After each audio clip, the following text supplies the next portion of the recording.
सुप्रभात बच्चों। आज हम गद्य भाग का बाल गोविंद भगत पढ़ेंगे, जिसके लेखक रामवृक्ष बेनीपुरी जी हैं और जिन्हें विशिष्ट शैलीकार होने के कारण कलम का जादूगर कहा जाता है। इनका जन्म बिहार के मुजफ्फर ज़िले के बेनीपुरी गांव में सन 1899 ईस्वी में हुआ और इनके माता पिता का निधन जो है बचपन में ही हो गया था, जिसके कारण इनकी जो आरंभिक जो शुरुआती दौर है वह बहुत ही कठिनाइयों में गुजरा और इनकी जो 10वीं तक की शिक्षा इन्होंने प्राप्त की। उसके बाद वे राष्ट्रीय स्वाधीनता आंदोलन में जुड़ गए और ये कई बार जेल भी गए और इनकी जो मृत्यु है वह 1968 ईस्वी में हो गई। 15 वर्ष की अवस्था में ही इन्होंने बहुत सारी पत्र पत्रिकाएं को लिखे और बहुत ही प्रतिभाशाली पत्रकार थे। इनकी जो दैनिक, साप्ताहिक एवं मासिक पत्र पत्रिकाओं का इन्होंने संपादन भी किया, जिसमें से हैं तरुण भारत, किसान मित्र और बालक, युवा, योगी, जनता, जनवाणी और नई धारा।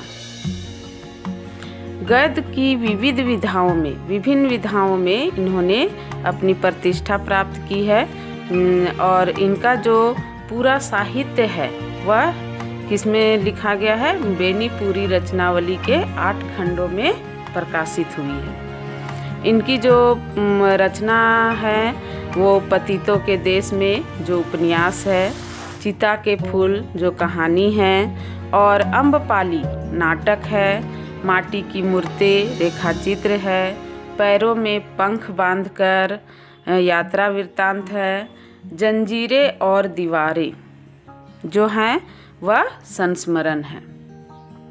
इनकी रचनाओं में स्वाधीनता की चेतना दिखती है और ये जो हम लोग पढ़ेंगे बाल गोविंद भगत, वह एक रेखाचित्र है और रेखाचित्र के माध्यम से लेखक ने ऐसे व्यक्ति का चरित्र का उद्घाटन किया है जो मनुष्यता, लोक संस्कृति और सामूहिक चेतना का प्रतीक है।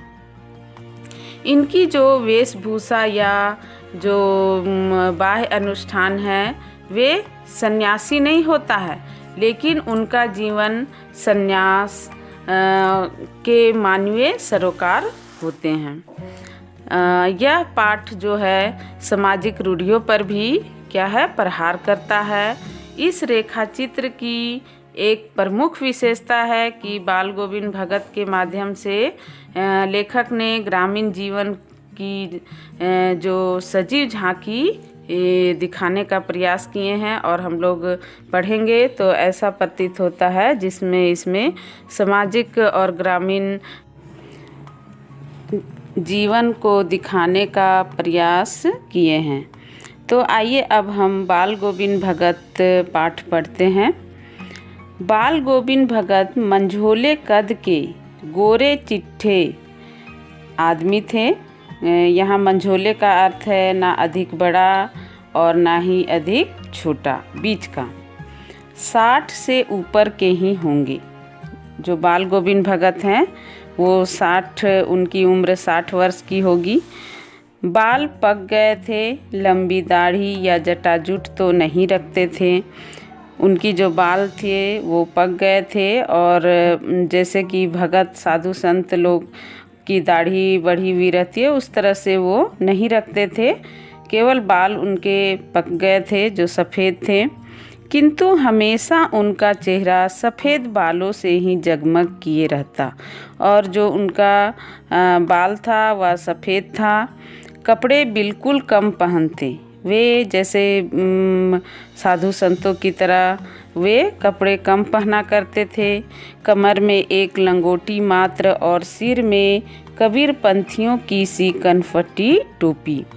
कमर में एक लंगोटा पहनते और सिर में कबीर पंथियों की तरह एक टोपी को पहने हुए रहते। जब जाड़ा आता एक काली कमली ऊपर से ओढ़े रहते और जब जाड़े का समय आता तो वो एक काली कमली, कमली का अर्थ यहाँ कंबल है, कंबल को वो ओढ़े रहते थे।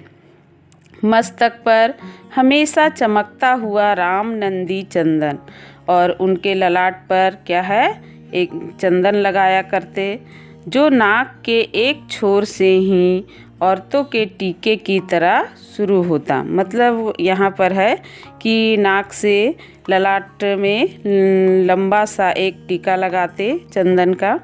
गले में तुलसी की जड़ों की एक बेडोल माला, और गले में तुलसी के जड़ की एक माला पहने हुए रहते। ऊपर की तस्वीर से यह नहीं माना जाए कि बाल गोविंद भगत साधु थे। यहाँ पर कहा जा रहा है कि बाल गोविंद भगत जो है उनका जैसा बताया गया है उस तरह से वो साधु नहीं थे, बल्कि बिल्कुल ही वो गृहस्थ थे। लेखक यहाँ पर कह रहे हैं कि मुझे उनकी गृहिणी की तो वो याद नहीं है, लेकिन उनके बेटे और पतोहू को तो मैंने देखा था। थोड़ी खेती बाड़ी भी थी, एक अच्छा साफ सुथरा मकान भी था।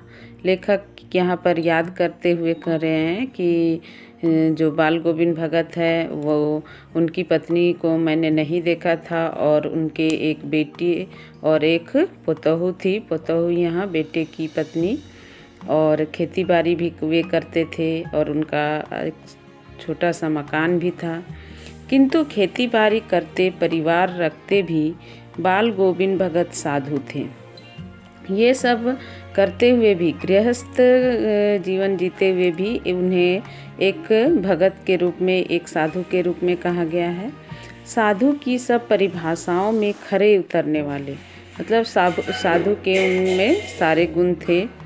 कबीर को साहब मानते थे, उन्हीं के गीतों को गाते, उन्हीं के आदेशों पर चलते, और वो कबीर को गुरु अपना मानते थे और उन्हीं के ही गीत गाते थे, उनके ही आदेशों पर चलते थे। कभी झूठ नहीं बोलते, खरा व्यवहार रखते, किसी से भी दो टूक बात करने में संकोच नहीं करते, और वो हमेशा है सो हर व्यक्ति से वो बातचीत करते और कभी भी झूठ नहीं बोलते थे।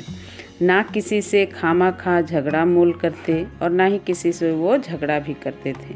किसी की चीज़ नहीं छूते, ना बिना पूछे व्यवहार में लाते। जैसे किसी किसी की आदत होती है कि दूसरे की चीज़ को छू लेते हैं बिना पूछे, लेकिन इनमें वो आदतें नहीं थी। इस नियम को कभी कभी इतनी बारीकी तक ले जाते कि लोगों को कुतूहल होता। मतलब कि इन सभी नियमों का वो ऐसे पालन करते कि लोग आपस में बातचीत करते। कभी वह दूसरे के खेत में शौच के लिए भी नहीं बैठते। वो गृहस्थ थे, लेकिन सब चीज़ उनकी साहब की थी। जो कुछ खेत में पैदा होता, सिर पर लाद कर पहले उसे साहब के दरबार में ले जाते, जो उनके घर से 4 कोस दूर पर था। एक कबीरपंथी मठ से, मतलब वह दरबार में भेंट रूप रख लिया जाकर प्रसाद रूप में जो उन्हें मिलता उसे घर लाते और उसी से गुजर चलाते। अर्थात यहाँ पर कि उनके खेत में जो चीज़ भी उपजता उसे वो पहले मठ में जाकर देते, और उन्हें प्रसाद स्वरूप जो उन्हें मिलता उसे वे अपना घर चलाते और उसी से अपना जो है गुजर चलाते। इन सब के ऊपर मैं तो मुग्ध था, उनके मधुर गान पर जो सदा सर्वदा ही सुनने को मिलते।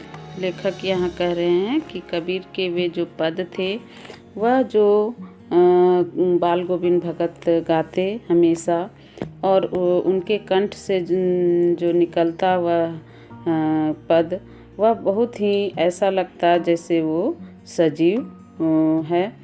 आषाढ़ की रिमझिम है, समूचा गांव खेतों में उतरा पड़ा है। आषाढ़ का महीना है और पानी भरे हुए हैं खेतों में, और सभी लोग खेतों में उतरे हुए हैं। कहीं हल चल रहे हैं, कहीं रोपनी हो रही है। धान के पानी भरे खेतों में बच्चे उछल रहे हैं। इस प्रकार से लेखक ने आषाढ़ के महीने में ग्रामीण जीवन को दिखाया है।